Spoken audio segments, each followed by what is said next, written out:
Hi everyone, Sandra Duran Wilson here, and welcome to this week's Mixed Media Soul Sparks. Every week I like to bring you some new ideas for jump-starting your mixed media work or kind of turning it upside down in a way.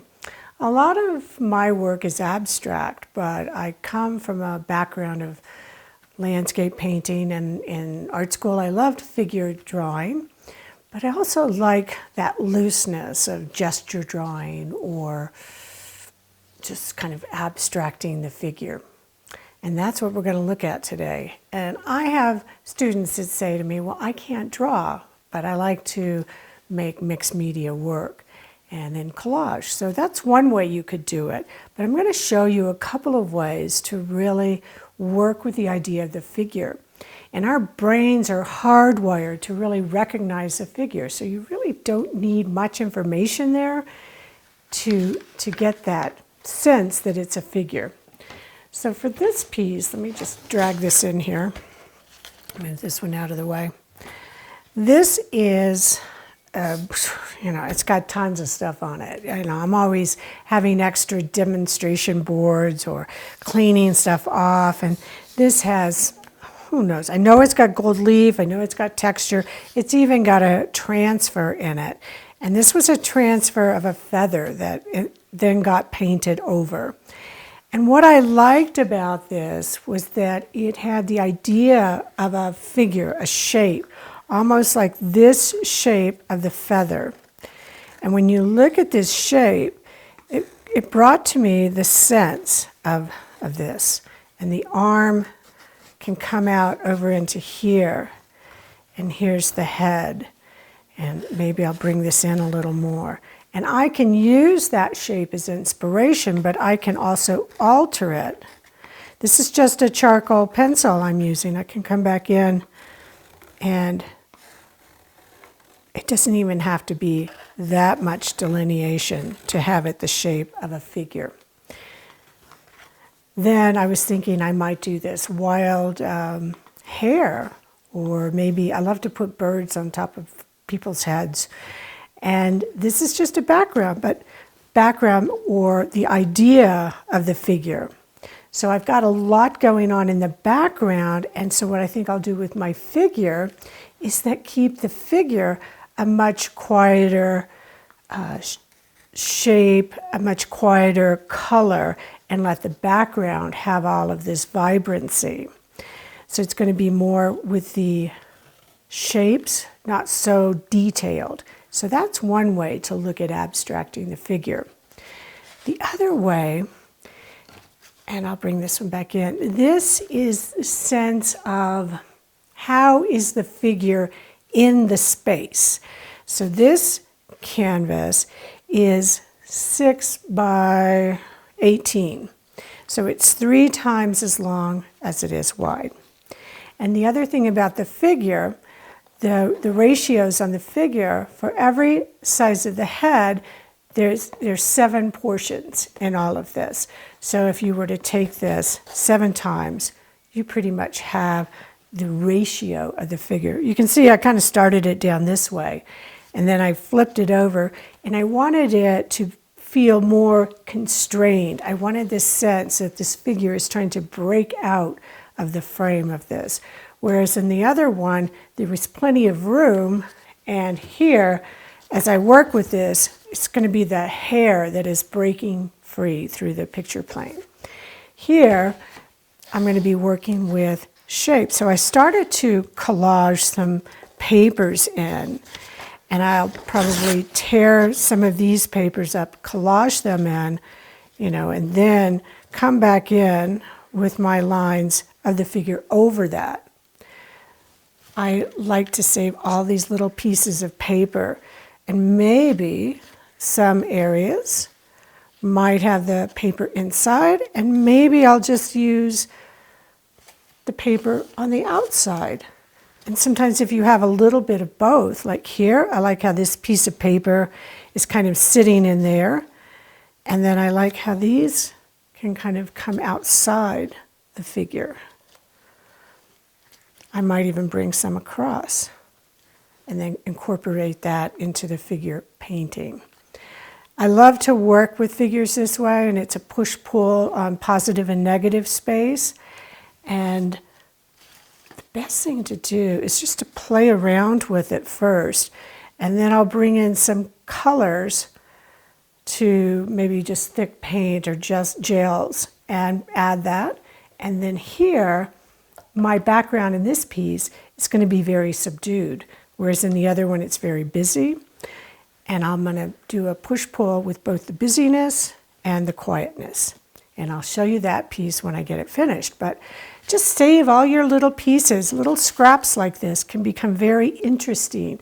And a lot of it you can just paint over.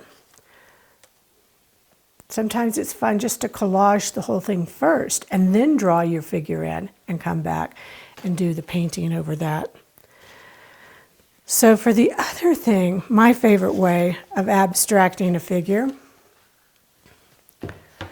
is, it's called contour drawing. And you draw without looking at what you're drawing. Now here's a piece. I'm going to hold this up so you can see the detail of it. This paper is actually from a book from the late 1700s. And it was, you can see was taped and kind of broken apart, so it's not like I just destroyed a really good book. But it's a very interesting paper that has a nice tooth to it. And this picture is, I went to a magazine and I just pulled out, this is the editorial page of some magazine. And what you do is you look at the picture and you have your pencil and your paper, and you do not look at that, and you draw what you see without picking up your pencil. So I think I started over here with the glasses, and then I came along and drew this, came down in here, drew all of this, some places you see, you come back around. And I love it the way you get this kind of loose, abstracted figure. This is another one that I did. It has a very Picasso or Mondrian look to it. So I'm going to demonstrate doing this one. And I really love doing it. It's just a great way to get a loose figure. So here, let me get a different pencil. Just keep this on. So I'm going to turn away because you guys can just be watching this, and I'm going to just be looking at the figure and not looking at the paper. And being left-handed, I'm going to come in.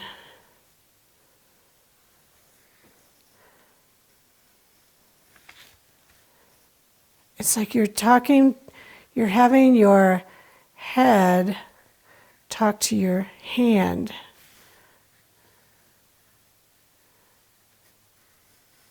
I know this one's going to be really goofy because she's got, oh, that's fun though. I like this. I looked over at it. So I'm going to come back in here with the eye, come back over here with the nose. I lifted my pencil up, but I just wanted to go down to the mouth.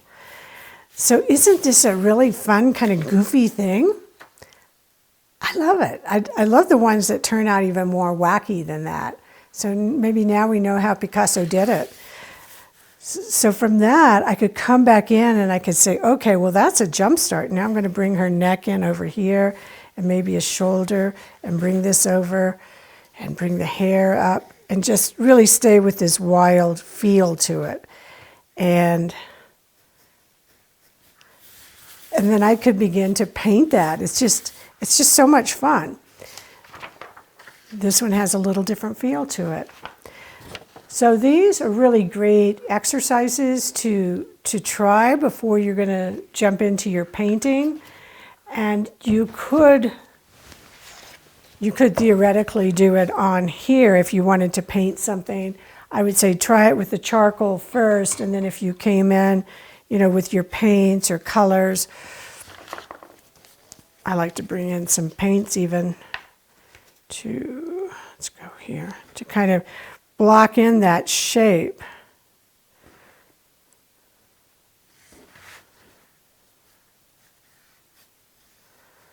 As I said, this is going to be kind of the quieter shape, the figure. So you get the idea. All these different ways to really abstract the figure.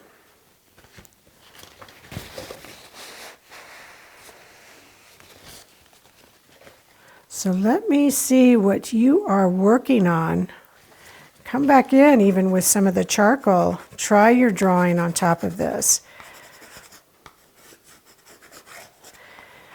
Don't be afraid to really get it loose to where it's barely recognizable as a figure, because your eye is going to say, oh, okay, it's got a head. There's some hair going on up there. We've got an arm over here. Maybe this body comes over here. We can delineate these legs, and you're going to recognize it as a figure.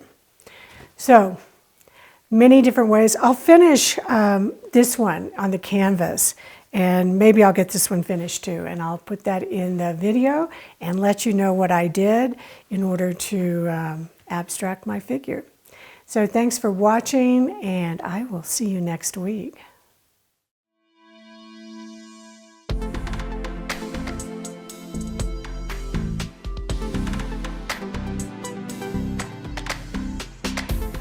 Join the Creative Awakening Community on Facebook, where you'll be able to post your art, connect with other creatives around the world, and ask questions.